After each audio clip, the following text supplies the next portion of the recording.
Welcome. My name is Kelly. And my name is Brynn. And this is Fanimated, an animation fan podcast where we get a chance to geek out about our favorite animated media. And this is our mini episode, Whatcha Watchin'? What you watching?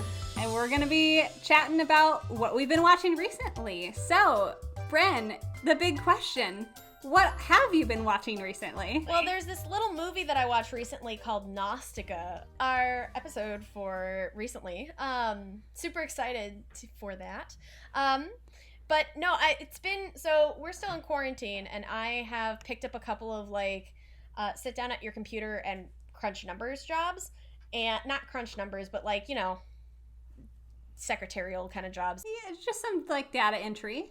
Yeah, and so having something on in the background that I recognize and don't really need to pay close attention to is super helpful. So I just completed Gravity Falls again.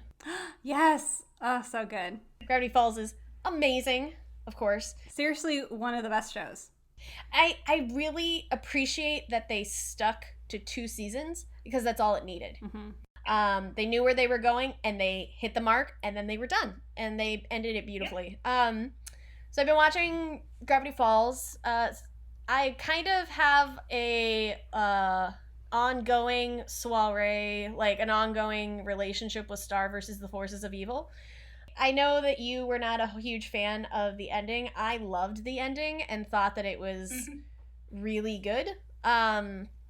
I thought that they ramped up to a crashing into the ending that they had, and I really enjoyed it personally. Yeah, definitely go back and listen to the Star vs. Forces of Evil episode that I did with Jamie back when, it was probably within the last year, I think. But yeah, I do love the show. I love the writing, and I was underwhelmed by the ending, but that's just me. I will say in veiled terms that I saw the major destruction of a system at the end being very similar to just deconstructing the systems that we have now in order to create something new. And I haven't seen a show take such drastic measures to deconstruct their entire system of being and their entire just economical and social system before like that. Yeah. And right, so that's part of why I really am enjoying it now, especially because of everything that's going on. Just starting to get into my next rewatch of Inuyasha. Yes. So good. Okay, how many times have you watched that, Brynn? So, I don't know if I've mentioned on this podcast before, but I am Rapunzel, and I had a before times, and whenever I talk about the before times, I mean the 4.5, 5 years that I was stuck in a quote-unquote tower without people and with a TV and a computer. So, I would watch Adult Swim in the before times, which cycled through Inuyasha and Fullmetal Alchemist and Furikuri. So Inuyasha is one of my first animes. It is one of the comfort foods of my before times. It is one of the books on the shelf of Rapunzel's tower for me. I love Inuyasha. There are plenty of problematic things in it. As I go back and watch things, I find more things that I am more quote-unquote woke to. But Inuyasha has such a soft place in my heart because they're not serious about anything, but they are, but they aren't. I don't know. I thought it was really good when you said that it's a mix between shoujin and, what is it? Shoujo and shonen. Mm-hmm. So, yeah, Inuyasha and Kagome and oh my goodness. I love it. It's so good. And then James, my partner, has been introducing me to Trigun. Okay, tell me about it. What's the general synopsis? No spoilers.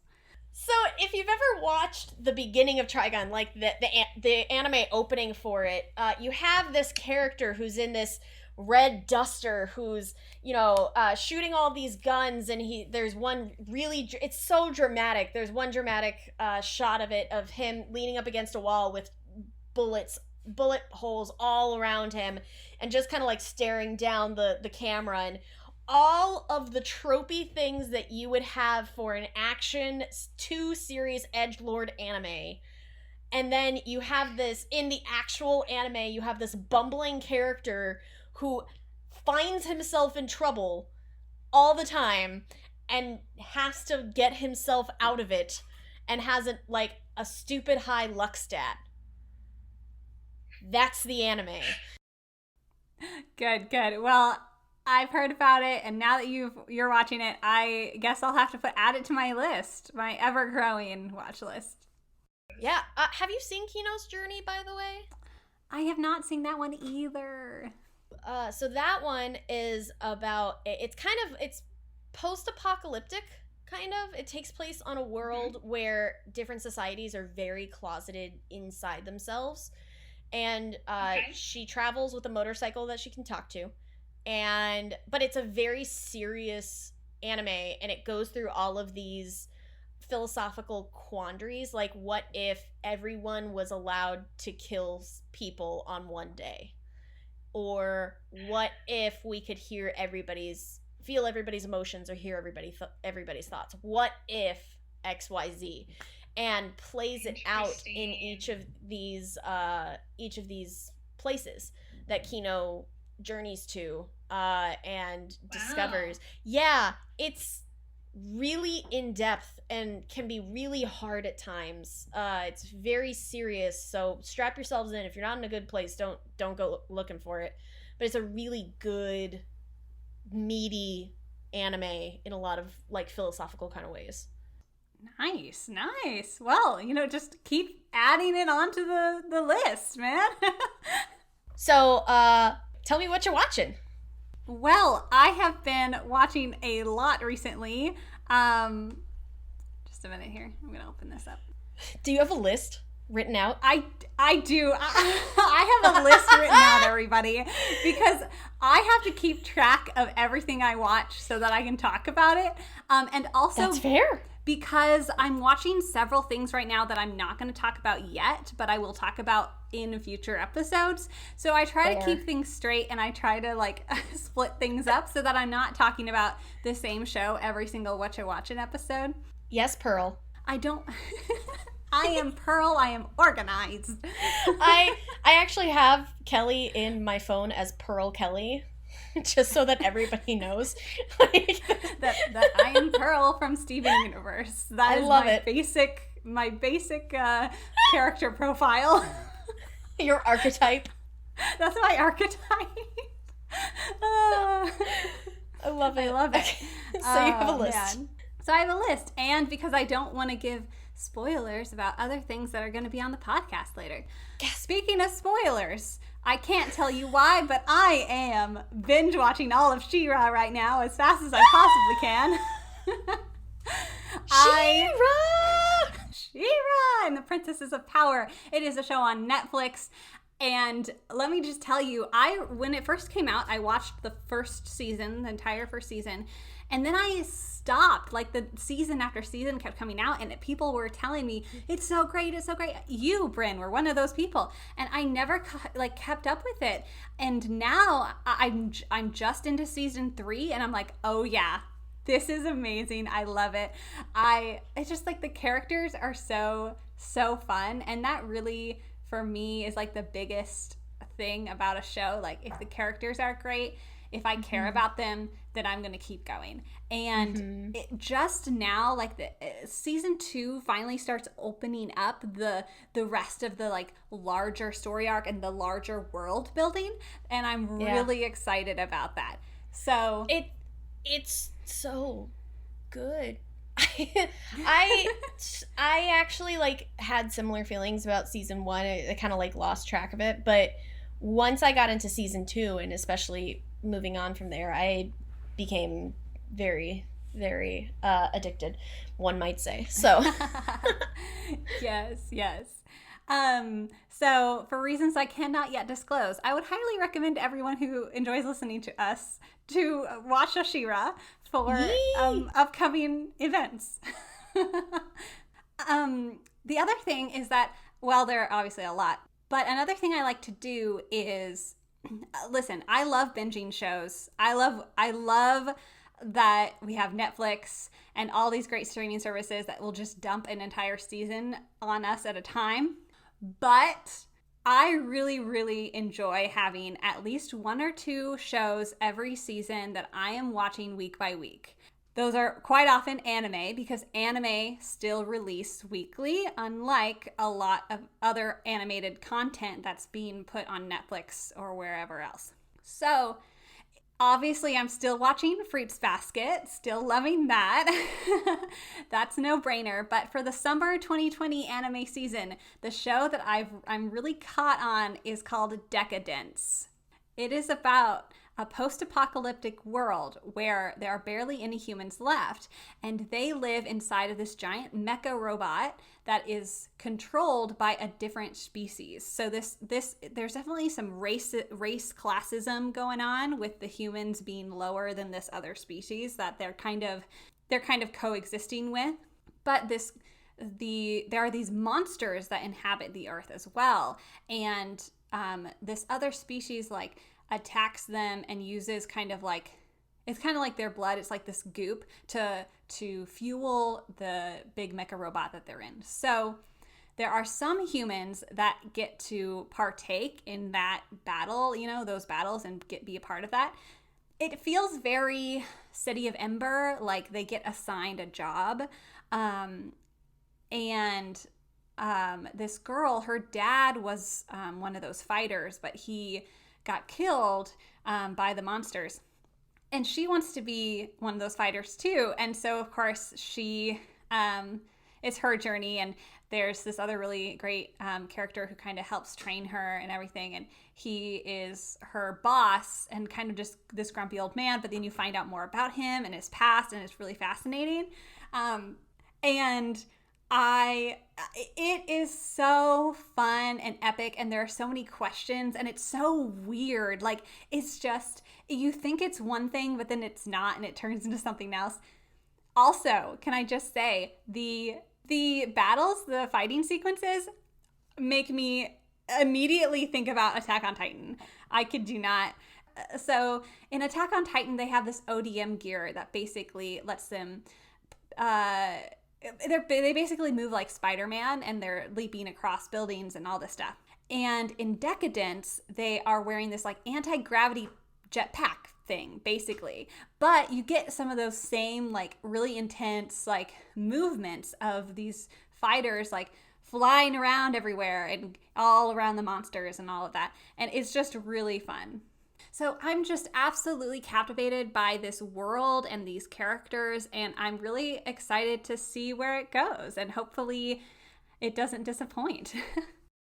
Well, the only other thing I definitely wanted to comment on is that Wizards comes out on August 7th, and Brynn and I are going to be watching that together. The trailer looks amazing, okay? I cannot wait.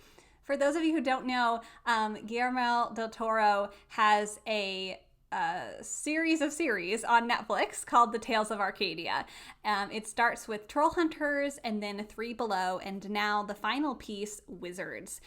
Every single series is based off of different characters, different things going on, but it all happens in the same place at the same time.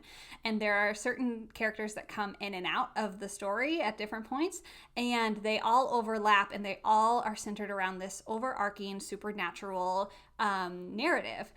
And the final piece is coming out, and Brynn and I will be on August 7th, 7 p.m. Central, live streaming, watching some of it, and I cannot wait. Okay. Yeah, and we're doing a new format too, which I'm super excited about.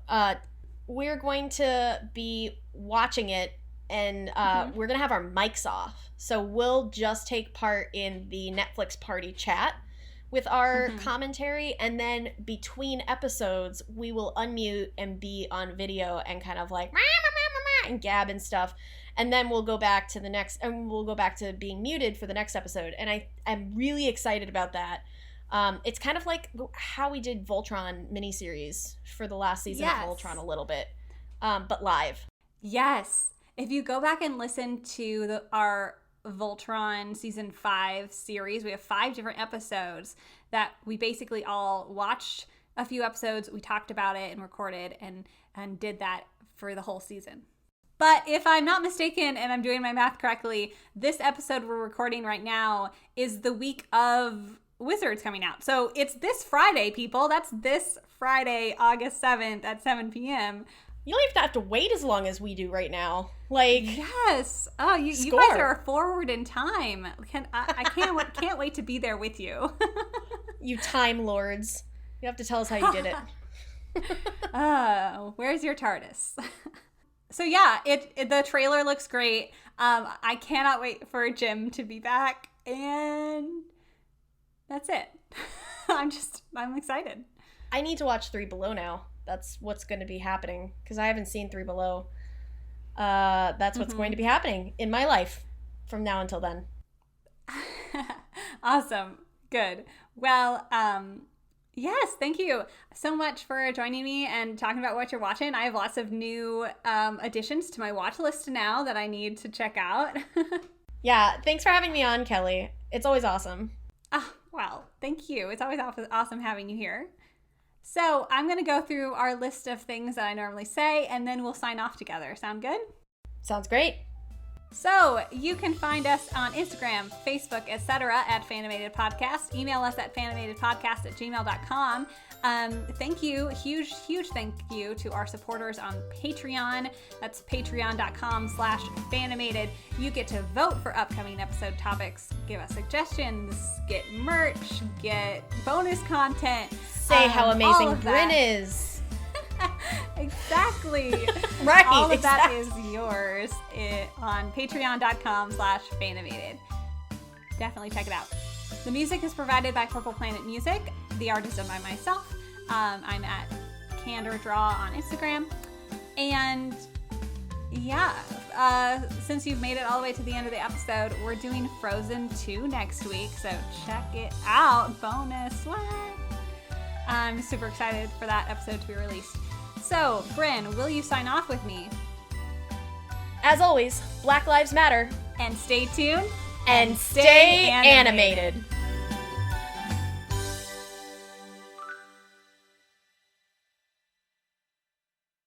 Hey guys, just wanted to let you know that I was a guest on Banter I Hardly Know Her, a podcast where they talk about lots of different films, including tons of Disney stuff. They've got some really fun episodes.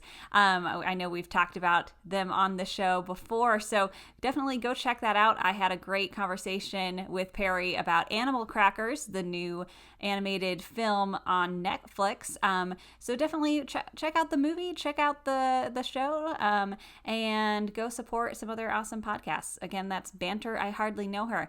And stay tuned and stay animated.